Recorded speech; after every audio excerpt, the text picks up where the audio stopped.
"Run, Oluchi!" The whisper of her late mother echoed in the wind, but the 16-year-old orphan's feet refused to move. The shore this morning did not whisper.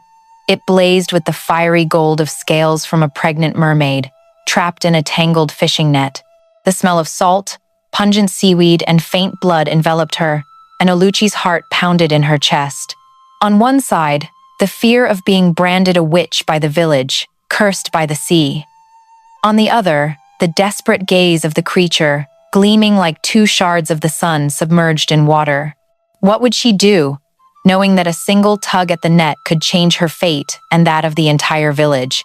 Once upon a time, in an ancient African-American community, where the sea was both the breath and the dread of every fishing family, the village nestled beside towering palm groves, thatched roofs scattered along the sandy shore, and wooden canoes swaying with each gentle wave. The elders often said, "The sea never lies. Listen to it at dawn, for that is when it reveals who it has called by name." And that morning, Oluchi, the 16-year-old orphan, heard that call, different from any before. It was not a whisper, nor the soft lapping of waves. The sea roared.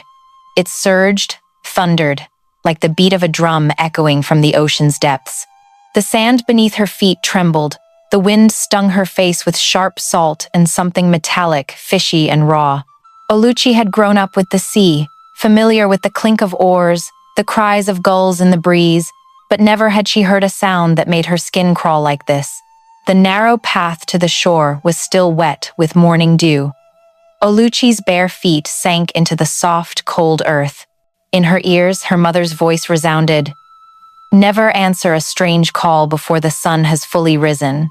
That is the hour of wandering spirits, sweet on the surface, but their price cuts sharper than broken glass. Reason urged her to turn back, but her heart was pulled by a stifled cry from the waves. A sound that didn't just echo in the wind but seemed to touch her very bones, a desperate plea for help. Oluchi stepped onto the shore, her trembling hands clutching the clay pot she used to fetch water, and the sight before her made her drop it onto the wet sand. In a massive fishing net, tangled among seaweed and dead fish, was a woman, incomplete. Her upper half bore the form of a human, her face pale, her long hair dripping wet. But from the waist down, her body was covered in radiant golden scales, gleaming like molten metal under the sun's fire. They caught the dawn's light, reflecting on the sand like 1,000 tiny mirrors, bathing the shore in an ethereal glow. Her belly was swollen, round with pregnancy, her eyes locked onto Oluchi, deep and glistening like two suns submerged in the deep, and when she spoke, her voice echoed not just in the air but within Oluchi's chest. "Save me, and I will give you more than you have ever dreamed." Oluchi's breath caught. She had heard tales of Mami Wata, sea deities who could grant boundless wealth or curse humans to madness. But to see one with her own eyes and a goddess trapped, begging for help, was beyond anything she could have imagined. Her heart raced.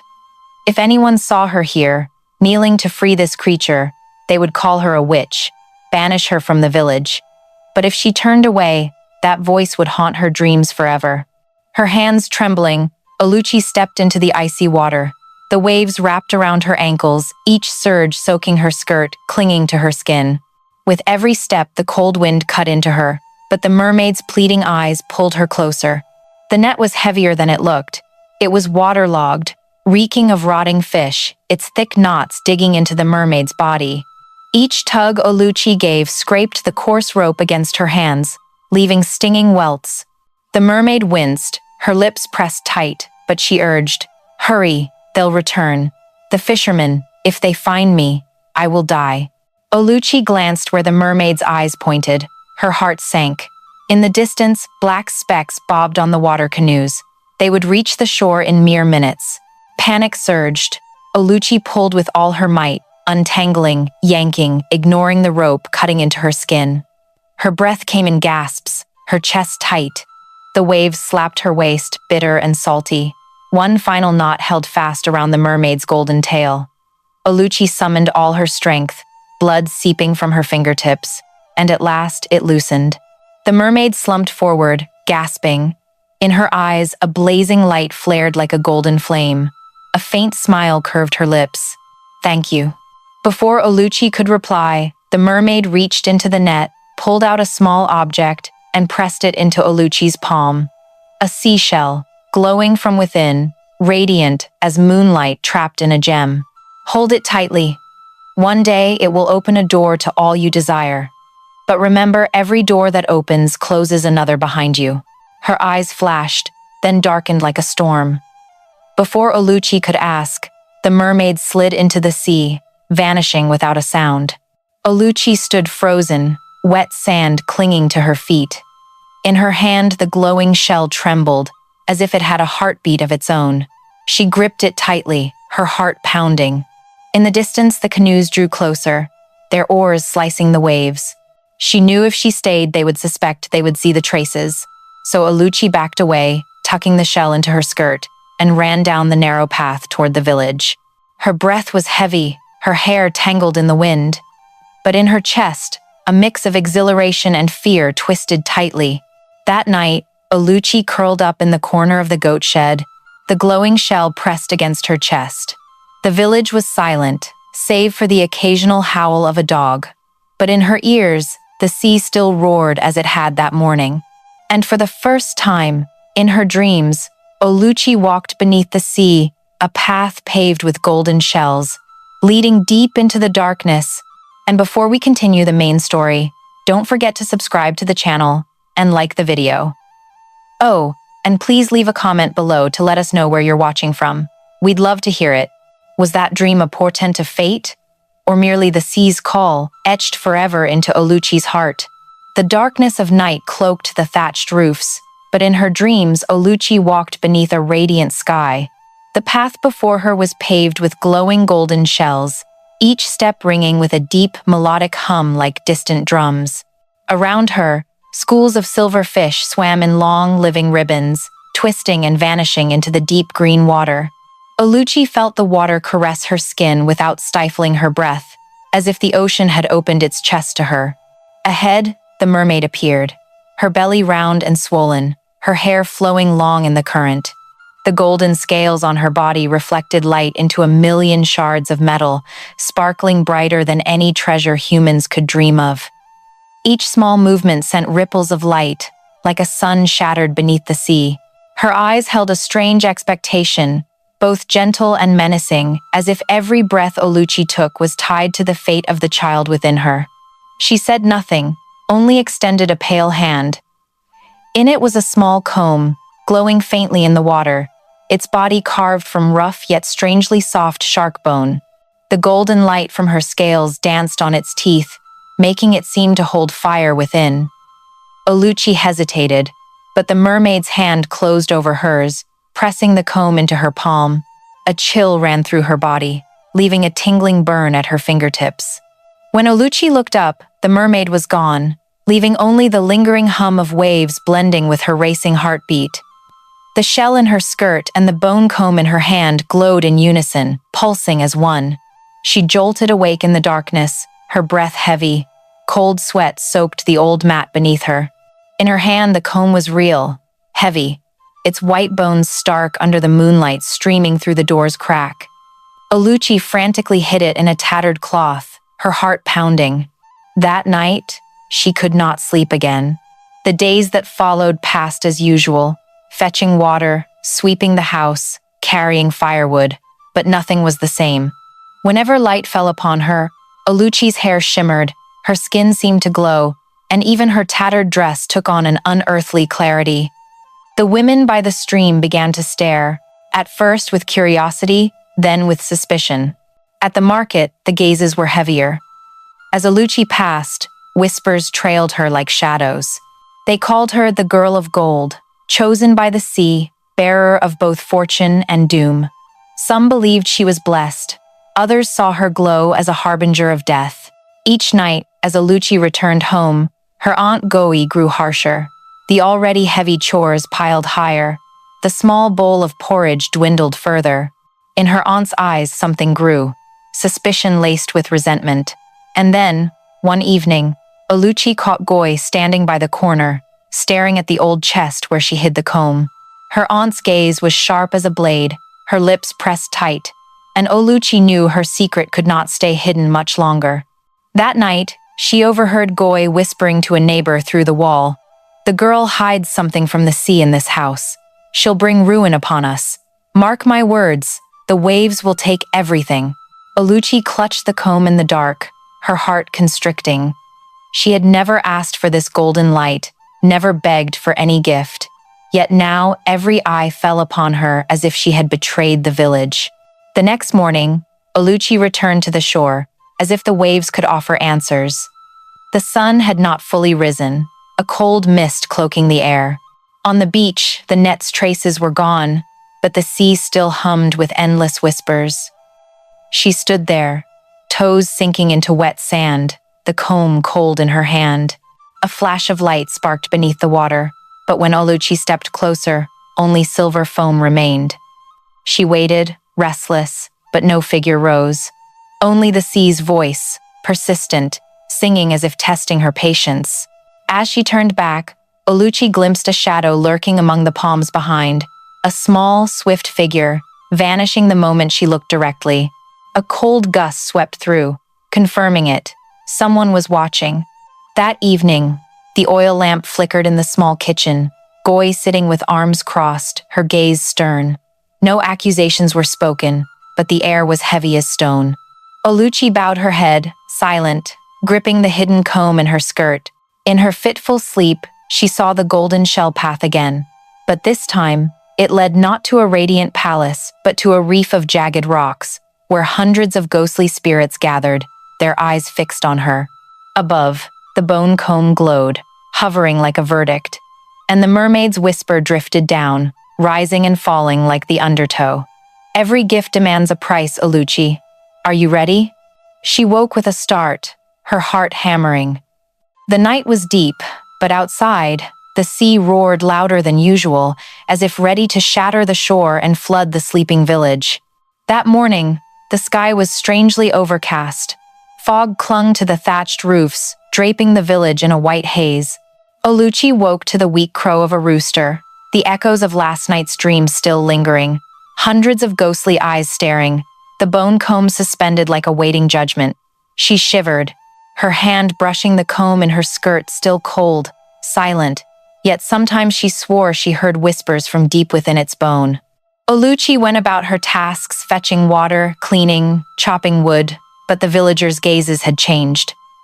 At the market, women paused their washing, children whispered as she passed. They said her skin was smoother, her hair thicker and shinier, her eyes brighter than before. These changes unnerved her, as if the sea's light was seeping into her very flesh. Returning from the stream, Oluchi found Goy standing at the door, arms tightly crossed, eyes probing. Goy said nothing, only snorted softly and turned away. But to Oluchi, that silence was heavier than any rebuke. Late that afternoon, drawn by an unseen force, Oluchi returned to the shore.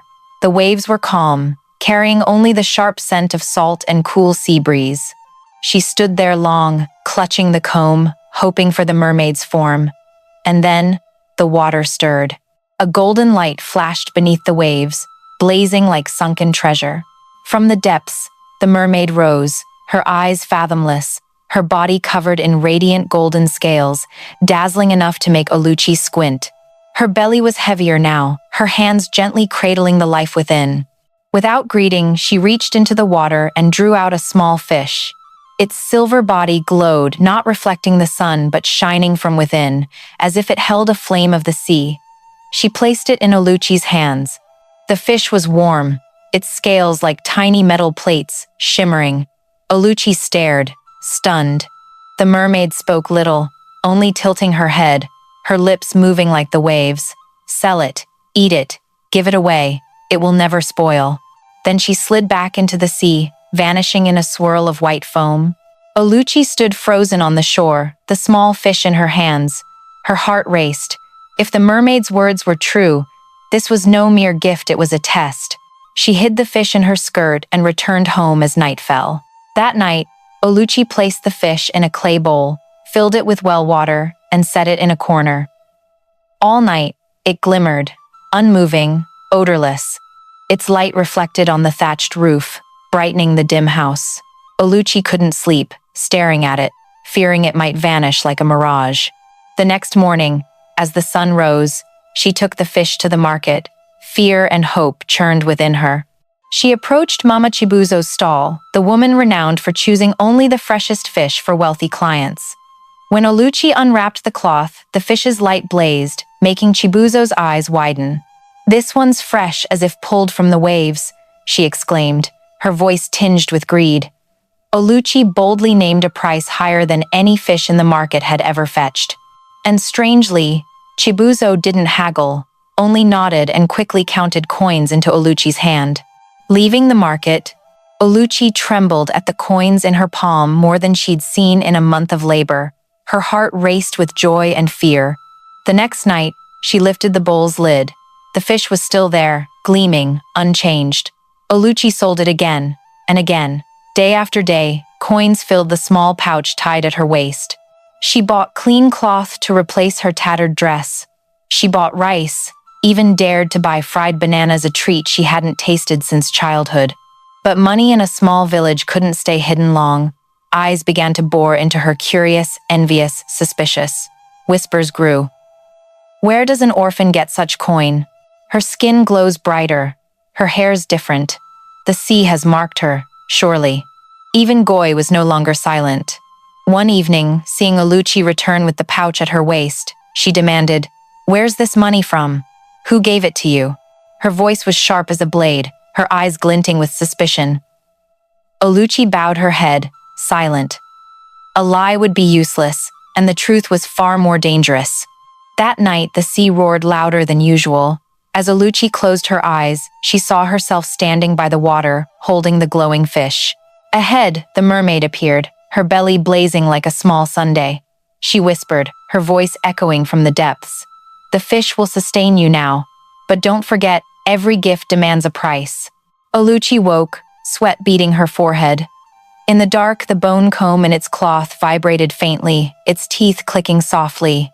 She gripped the glowing shell, her heart tight. Was this the moment the golden path opened beneath her feet and began closing another door behind her? The days that followed were like a golden dream. The undying fish fed Oluchi with an endless stream of coins. Each time she sold it, it returned to the clay bowl, gleaming as if it had never left her hands. Within weeks, Goi's dim hut transformed. Oluchi's tattered dress was replaced with new cloth, the scent of good food wafted, and sometimes, a rare smile crossed her lips. But with the joy, suspicion spread like weeds in the rainy season. At the market, whispers no longer hid. They said Oluchi had traded her soul for gold.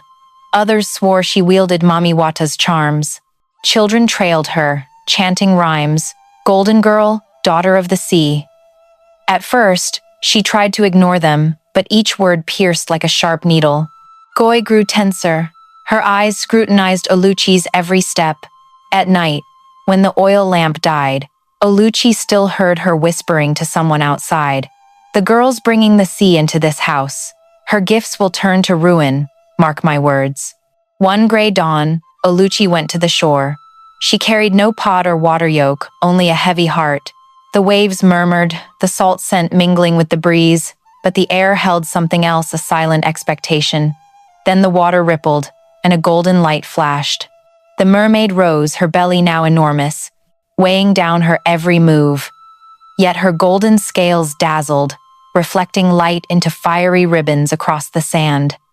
Oluchi stood still, her chest tight, waiting for her words.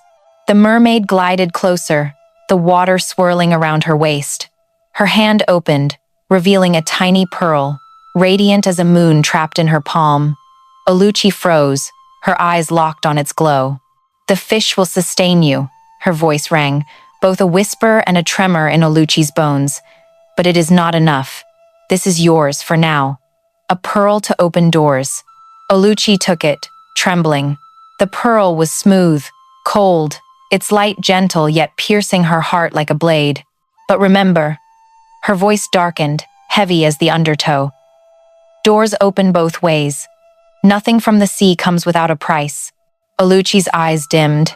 She wanted to ask what the price was, but her lips stayed silent. When she looked up, the mermaid had sunk, leaving only ripples spreading outward. Back in the village, Oluchi hid the pearl in her pocket. But its light seemed to seep through every thread, making her steps feel different. At the market, eyes scrutinized her more intensely. A wealthy merchant saw the pearl and paid her a sum so large Oluchi could scarcely breathe holding it. That money changed her life. She bought fine food, new clothes, even a small pair of gold earrings. But the change brought no peace. Instead, it stirred silent resentment in the village. Whispers turned to accusations, glances to envy. That night, Oluchi sat in the kitchen corner, clutching the cloth pouch. Goi stood across the doorway, her eyes glinting in the dark, her voice sharp as a knife. "This money, where did it come from?" Oluchi bowed her head, lips pressed tight. No words came. Silence was safer than any defense. Outside, the sea roared, fierce, as if it too awaited her answer. And now, dear audience, pause a moment to hit that subscribe button before diving back into the main story. But only if you truly connect with what I'm sharing here. And leave a comment below to let me know where you're watching from and what time at island. Oluchi's hand trembled as she gripped the pearl in her pocket. She felt, deep in the sea, an invisible hand tightening around her life. The price would come, the question was only, what would it take first? And now, dear audience, pause a moment to hit that subscribe button before diving back into the main story, but only if you truly connect with what I'm sharing here. And leave a comment below to let me know where you're watching from and what time at island. It's amazing to see everyone joining us from all over. The dry season passed, the sand glowing gold, the waves roaring under the harsh Sunday. The village lived its familiar rhythm, but for Oluchi, everything had changed. The sea's wealth made her steps lighter, her clothes neater, but it also drew sharper eyes from the villagers. No one spoke openly, but they looked at her like a flame, bright, beautiful, but capable of burning everything. Into this air stepped Chica, a merchant from the city, tall, broad-shouldered, sun-bronzed, with kind, bright eyes. He came to the village market to buy dried fish in bulk, his warm voice and ringing laugh easily drawing others in. The first time Oluchi met him, she was haggling over corn, her voice sharp, her eyes blazing. Chica watched from a distance, smiling as if he'd found something precious in the bustling scene. From then on, he lingered longer at the market. He'd buy extra salted fish he didn't need or ask about her day's work. At first, Oluchi was wary, but slowly, her heart softened. Market chats turned to short walks by the sea. The breeze tossed her skirt, her hair gleaming in the sun, while Chica spoke of city roads, white-painted brick houses, and lavish meals she could scarcely imagine. In his eyes, Oluchi was no longer the shunned orphan. She was a strong, graceful girl, worthy. For the first time, she felt seen without suspicion or fear, but with respect. But her budding happiness met an undercurrent. Go watched it all with sharpening eyes. She couldn't bear that Oluchi, once her burden, now caught a city merchant's eye. In quiet anger, she spread rumors. The girl used sea charms to bind that man. Her words spread through the village like fire through dry straw. Oluchi overheard them while fetching water by the stream. Two women washing greens whispered, glancing her way. "He doesn't love her truly. It's sorcery. The golden girl will bring ruin." Her cheeks burned, but she didn't reply. Years of scorn had taught her silence was sometimes her only shield. One afternoon, returning home, Oluchi saw Goi speaking with a group of strange men in dark cloaks, their faces shadowed. They whispered, exchanged something, then vanished as quickly as they came. In Goi's hand, a small glint flashed, perhaps a golden scale. Oluchi shivered, stepping back, hiding in the palm shadows. That night, she heard Goi mutter in her fitful sleep, "If the girl's chosen, let her take the place. I'll take the blessings." The words choked Oluchi, like a rope tightening around her chest. In the days that followed, her bond with Chica grew, despite the whispers. They walked the shore at sunset, the sea blood red, sharing secret dreams. Oluchi spoke of wanting a home, a place to belong. Chica said he longed for a kind wife, a family where laughter drowned out the waves' roar. Then one day, Chica proposed. Under the palms, with the sunset staining the sea red, he took her hand, his grip rough but steady. Oluchi's heart pounded. His words were a dream she'd never dared to dream. But fear followed. Goy would never accept this. As she feared, when the news spread, Goy erupted. She called Chica a silver-tongued stranger, accusing him of dark motives. She told the village Oluchi was bound to a sea spirit, that anyone who married her would be swallowed whole. Worse, she met Chica alone, warning that Oluchi was marked by Mami Wata and would drag him to the depths. But Chica stood firm.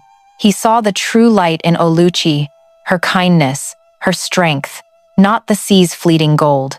His family from the city met her, seeing her grace and pure heart. Despite objections, the wedding was set. On that day, Oluchi wore a soft cream dress, threaded with gold. Her hair was neatly pinned, her face glowing with joy and worry. Drums beat lively, cheers drowned out Goy's muttered curses from the crowd. By afternoon, Oluchi left the old house for her husband's home.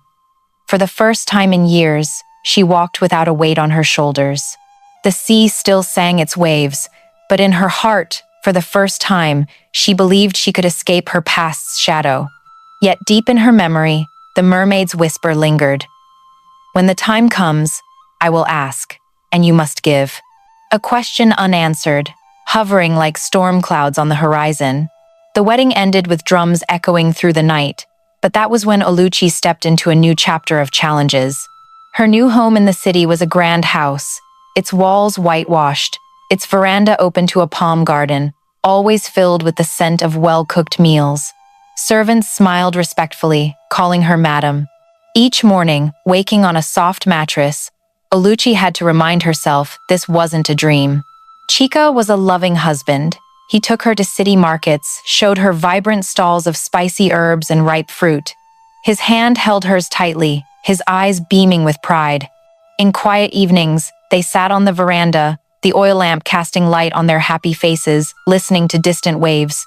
But with marriage came strange occurrences. Chica's trade flourished unnaturally. Every sea voyage brought his ships back laden, untouched by storms that ruined others. Profits doubled, then tripled, making his family among the city's richest.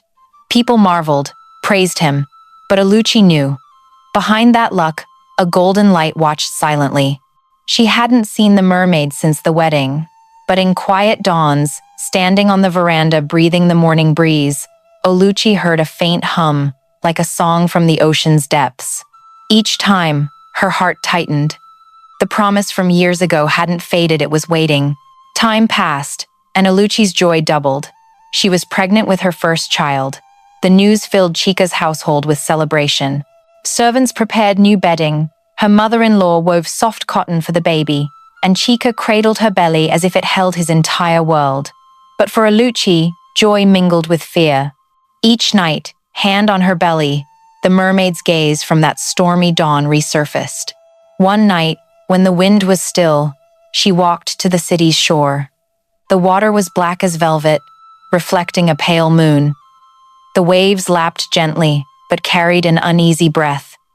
She stood long, hoping to see nothing, hoping the promise was forgotten. But then, the water stirred, and a golden light flashed. The mermaid rose, her scales blazing like a torch beneath the sea. Her belly was lighter now, as if her child was gone. Her eyes were cold, filled with iron resolve. "You've received my blessings," her voice carried on the breeze. "Wealth, love, safety. Now it's time to pay." Oluchi stepped back, one hand shielding her belly. "Pay? What?" The question didn't form aloud, only in her racing breaths. "The child within you," her eyes flashed. "It will be mine. It will live where I cannot, in arms I can never hold. You've brought my golden light into your life now, you must give back." The ground seemed to sway beneath Oluchi. The waves grew stronger, rising like walls. Clouds rolled in, blotting out the moon. Her hands trembled over her belly, tears welling in her eyes. "No, I can't." The thought screamed in her mind, but her lips stayed mute. The mermaid drew closer, the water roaring around her like a threatening drum. You think blessings grow from the earth? Every bite, every coin, every door opened for you came from me. You owe me, and you will pay. The sea roared, waves crashing onto the shore, soaking Oluchi's skirt. She collapsed, clutching her belly, her mind holding one thought. If the mermaid truly wanted, she would lose everything, not just the child, but her joy, Chica, the life just begun. Then, suddenly, the waves stilled. The mermaid retreated, her eyes blazing. You have until the next full moon. Then I will come. If you give the child, the sea will be calm. If you refuse. Her voice dropped, sharp as a blade. I will take more. With that, she sank, leaving ripples stretching outward. Oluchi slumped on the sand, tears streaming, her heart ready to burst. The moon shone again, but in her chest, a greater storm was rising. When she returned home, Chica slept soundly, his breath steady, his arm draped over the empty bed waiting for her. She lay beside him silently, hand on her belly. The baby kicked, small but fierce. She smiled through her tears. Oluchi knew she would never give her child, but how could she fight the sea itself? In the dark, the glowing shell hidden in the cloth trembled, like the heartbeat of the sea pulsing in their home. And that was only the beginning of the most dangerous bargain of her life. The days after that fierce encounter were heavy with unrelenting dread. Oluchi moved through the grand house, hearing the laughter of servants, seeing flowers bloom on the veranda, but her mind was always pulled back to the sea. Her belly grew daily, the child kicking as if asserting its existence, but the joy of motherhood was shadowed by vague fear. Each night, the sea's roar grew louder in the city. In fitful sleep, Oluchi saw herself lost in dark corridors, watched by hundreds of golden eyes. Sometimes, she stood in a strange trial, surrounded by giant golden fish and shimmering sea serpents. They moved around her, whispering in an ancient tongue she didn't understand but felt was a judgment. Each morning, waking soaked in sweat, Oluchi clutched the glowing shell in her skirt, like a fragile hope. But its light couldn't dispel the growing fear. She began seeking answers quietly. Oluchi left the city, following red dirt paths to distant villages, seeking the eldest, the healers, the seers. Their eyes lit up at the mention of golden light, then darkened. Some shook their heads, saying no one could defy the sea. Others warned that searching would only anger the waves. Unwilling to give up, Oluchi ventured deeper inland, where palm forests thickened and the air was heavy with damp earth. There, she found Mama Efima, a woman living alone in a small, whitewashed hut, surrounded by ancient palms. They said she could calm storms with prayers, heal fevers no medicine could touch. Mama Efima studied Oluchi long, her deep eyes piercing as if seeing through flesh to her heart. After hearing her story, she was silent, then nodded. In the hut, thick with the scent of incense and dried roots, her warm voice rose, not like everyday speech but an echo from another realm. You are bound to the sea by a living pact. Gifts are never just gifts. They are a chain, tying two souls together. Oluchi sat still, hands clutching her belly. The baby kicked, as if listening. But Mama Efima paused, her eyes flashing. Every pact can be rewritten, not by force, but by mutual consent. A faint spark of hope flickered in Oluchi's chest. You cannot defeat the sea, her voice cut like a blade, but you can give it something it has never had, the joy of holding a living child in its arms. If the mermaid feels that, the curse may dissolve. When your child is born, invite her to witness, not to take, but to touch life. Oluchi's heart clenched. The idea was too risky. If the mermaid betrayed her, if the sea refused to change, the moment of birth could become the child's last. Mama Efima seemed to read her fear. She placed a calloused hand on Oluchi's shoulder, warm but heavy. There is no other path. The golden light has marked your bloodline. You can only move forward.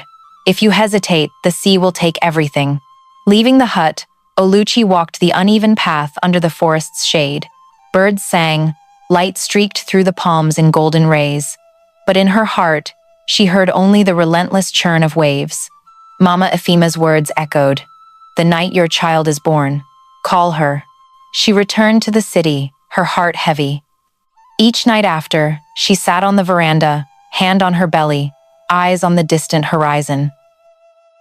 Chica sometimes noticed her unease, but she didn't speak. She knew this curse couldn't be shared in words, and only the mermaid could unravel it. Time passed. Oluchi's belly grew heavier, each step laborious. In dreams, golden light blanketed the sky. The sea opened wide, swallowing houses, sweeping away laughter. Then the dream shifted to the mermaid cradling a living child, her eyes glowing with joy. The dream was both comfort and threat. The full moon approached. The sea breeze grew stronger, waves fiercer, as if the ocean itself was counting down. In the quiet room, Oluchi sat by the window, silver moonlight spilling over her sweat-damp skin. Her hand rested on her belly, feeling the baby's rhythmic kicks. In that moment, she knew there was no turning back. The golden path had opened, and at its end, only one choice remained: to give or to rewrite the pact. Outside, the waves sang, long and deep, like a drum heralding a final trial. All right, my dear audience, if you're enjoying this story, comment 1, or "I'm still here to keep listening." The full moon descended, silver light stretching across the city like a cold veil. In the silent room, Oluchi lay on the bed, eyes wide, unable to sleep. The child in her belly stirred restlessly, as if sensing the mounting tension. From the sea, the waves' roar grew, not gentle as usual, but relentless, heavy, like a marching army's drum. As the night's vague hour struck, when the moon reached its peak, Oluchi saw the room's light shift. Everything blurred: the walls, the tiled roof, the soft bed faded. In a blink, she was no longer in the city. Before her opened a vast hall, submerged underwater. The ceiling was a coral vault, columns encrusted with golden scales blazing like 1,000 torches. The air was salty, thick with seaweed and dried kelp, choking her. Oluchi stood in the court of the deep. Around her were countless strange beings, human forms with fish eyes, shark bodies, eel scales gleaming, ancient spirits draped in seaweed robes, holding coral staffs.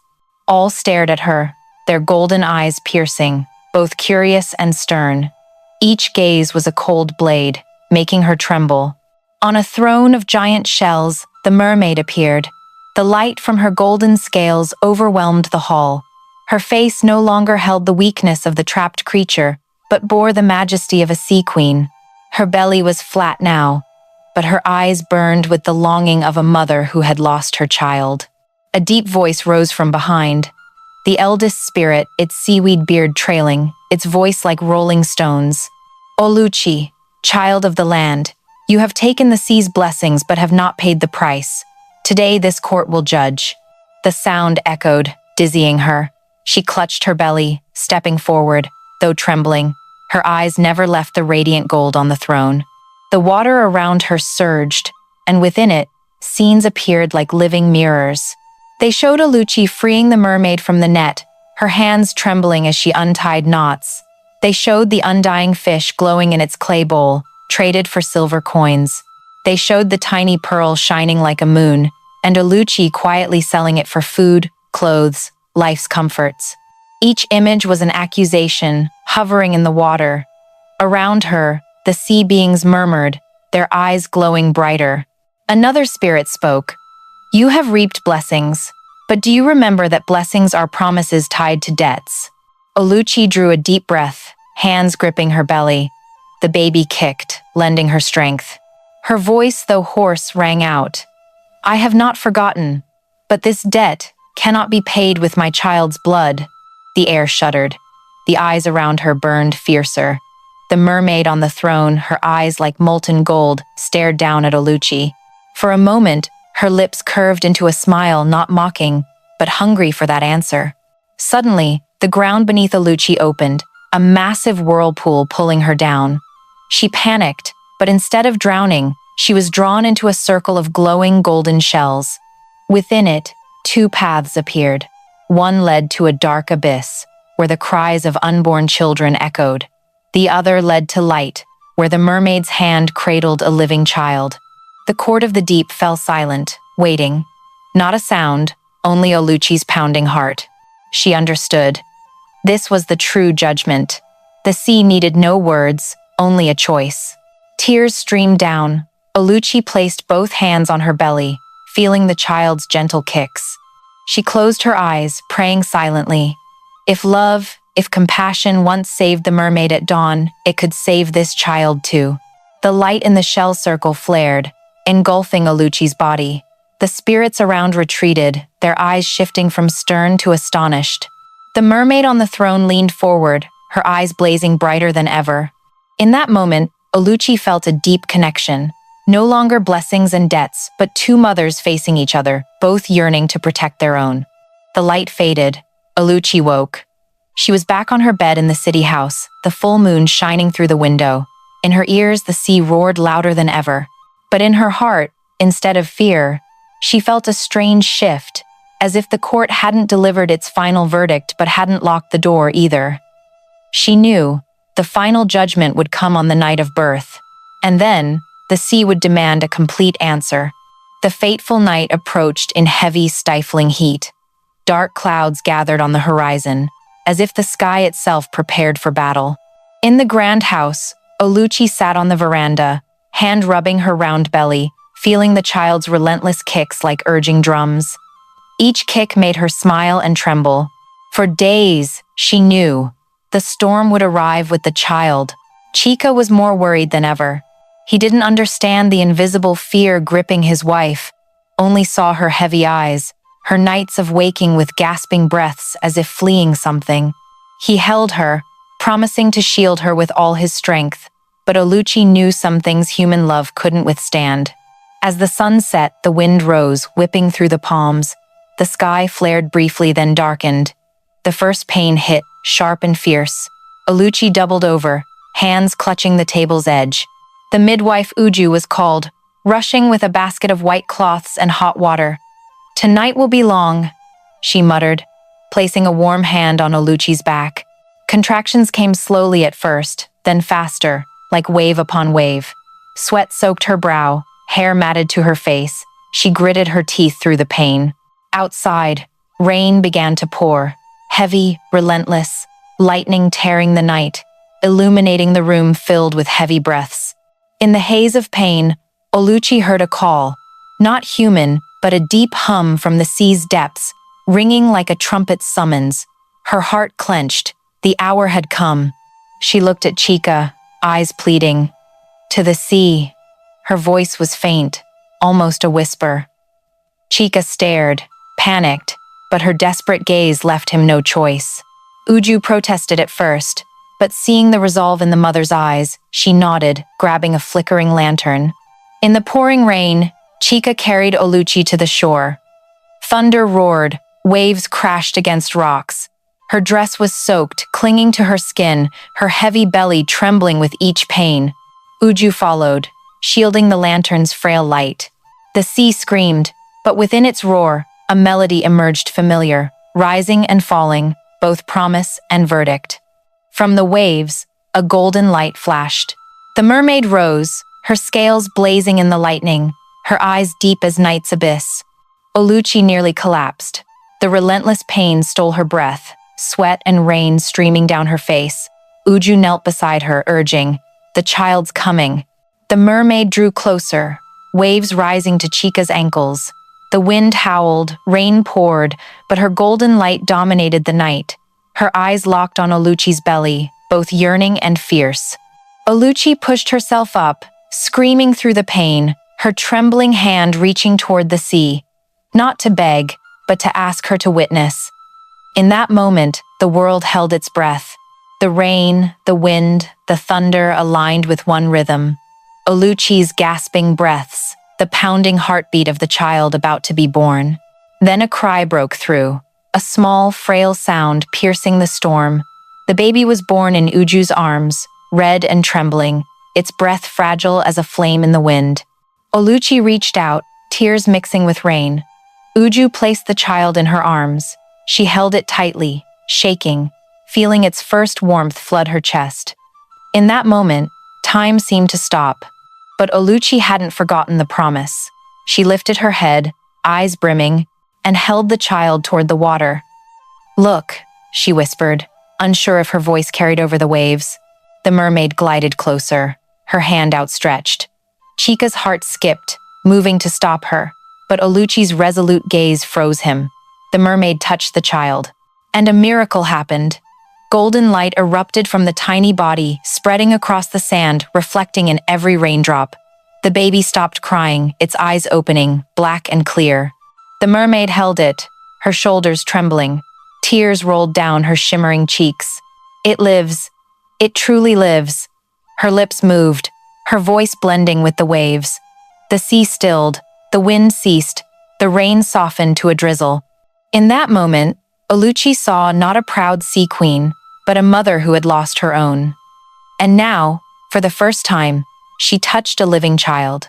She leaned down, kissing the baby's forehead, then returned it to Oluchi. "You have given me a gift greater than anything I demanded," her voice echoed, soft as a lullaby. "From today, the sea will watch over you and your bloodline." Then she sank, her golden light dissolving into the calming waves. Oluchi sat on the sand, cradling her child, Chica's arms around them both, Uju behind, her old eyes teary. The storm faded, leaving a cleansed sky, the silver moon shining on a tranquil sea. She had survived the night of judgment, but Oluchi knew the life ahead would never be simple. The child in her arms was not only hers but a bridge between land and sea. After the storm of that birthing night, the city's air felt cleansed. The sky was strikingly clear, white clouds drifting like cotton over the palms, the sea a flat mirror stretching wide. Villagers said they'd never seen the waves so gentle after such a rain. Fishermen pulled nets brimming with fish, and rumors spread the sea was smiling again. In the grand house, Oluchi sat on the veranda, holding her tiny son. His giggles rang clear, brighter than any birdsong. Sunlight through the palms danced in his black, sparkling eyes, like ripples on water. Chica moved about, bursting with pride, telling anyone his wife was the strongest woman he knew. But deep in Oluchi's heart, she knew that night was more than a storm. It was a negotiation between two worlds, and she had emerged with a new promise. The child in her arms belonged not just to the land, but was guarded by the sea. Day by day, the boy grew unusually strong. At a few months, his eyes followed the waves with strange focus. When he toddled, his first steps weren't toward the brickyard or veranda, but to the shore, where waves caressed his feet. Oluchi often ran after, holding him tight as he giggled at the small ripples. Sometimes, at sunset, Oluchi saw a golden flash far offshore. No one else noticed, but she knew. The mermaid watched, distant, silent, like a mother guarding a lost child. No longer a threat, but a quiet presence, a reminder that their bond was unbroken. The village changed. They stopped whispering scorn, their gazes turning to respect. They had seen Oluchi rise from a shunned orphan to a city woman, a rich merchant's wife, now mother to a strangely robust child. They believed the sea chose her, not to punish but to bless. One afternoon, Goy appeared at the door, weary, eyes red. Years of resentment melted in her tears as she knelt, her hoarse voice begging forgiveness. Oluchi looked at her long, recalling days of servitude, nights curled in the goat shed, but then leaned down, embracing her. "The past can't change," she said softly, "but the future can start here." From then, Oluchi's home became a hub of whispers and hope. People sought her for advice on crops, storms, ailments. Though no healer, her words calmed them, convincing them the sea would soften, the fields would thrive. They called her the keeper of promises, the bridge between land and sea. Her son grew in that love, increasingly curious about the sea. When the tide receded, he ran to collect shells, his small hands clutching them like treasures. Once, Oluchi saw him on the shore, giggling at the water, and for a moment, a golden light passed beneath, like an invisible hand responding. Oluchi knew one day she'd tell him the full story. The night the sea roared, the mermaid with blazing golden scales, the pact and its price, and the moment love rewrote fate. But not today. Today, she only wanted to hold him, breathe his soft scent, and hear his bright laughter drown the distant waves. In quiet moments, Oluchi recalled that first dawn, a 16-year-old hearing a desperate cry from the sea. She hadn't known saving a trapped creature would open a radiant golden path, leading to joy and trials intertwined. Looking back, she understood. True strength lay not in the sea's gifts or glowing pearls, but in compassion. That small kindness had become a current, reshaping her fate and two worlds. The sun sank, staining the sea red. Oluchi stood by the shore, holding her son's tiny hand. Far off, a golden light flashed, gentle, like a greeting. She answered with a quiet smile. No words were needed, both understood. The old pact was rewritten. No longer debt, but a bond of friendship, of motherhood, of compassion repaid with hope. On Oluchi's face, peace finally shone. And in the waves' long song, she knew her story wasn't over, it was just beginning. A tale of faith, love, and a heart brave enough to walk a path no one dared. That stormy night had faded, but its echoes lingered in the sea and Oluchi's memory. Her story didn't end in a give-and-take pact, but opened a new chapter. One of motherhood, compassion, and faith that love could rewrite even the harshest of fates. From a shunned orphan, Oluchi stepped into a new role, the keeper of promises between two worlds. Each day, she held her son, walked the shore, listened to the waves, but instead of fear, her heart now held peace. The sea was no longer a roar demanding debt, but a humming lullaby, a friend, a witness to love's triumph. Yet, don't you see? Those golden flashes still glimmer under the waves, those deep-sea eyes still watch. The sea never forgets, and friendship with ancient spirits always holds both trust and danger. Will Oluchi's son, the child of land and sea's mark, be called back to the ocean one day? This story reminds us, no gift comes without responsibility. But if a heart chooses love over selfishness, even the harshest pacts can be rewritten. And now I want to hear from you. If you were Oluchi, would you have the courage to offer the child to the sea or fight as she did? Share your thoughts in the comments below. Don't forget to hit subscribe, like, and especially share this video with friends and family in the US so they can hear these wondrous African folktales too. For who knows, maybe a story today will change how someone sees the world tomorrow.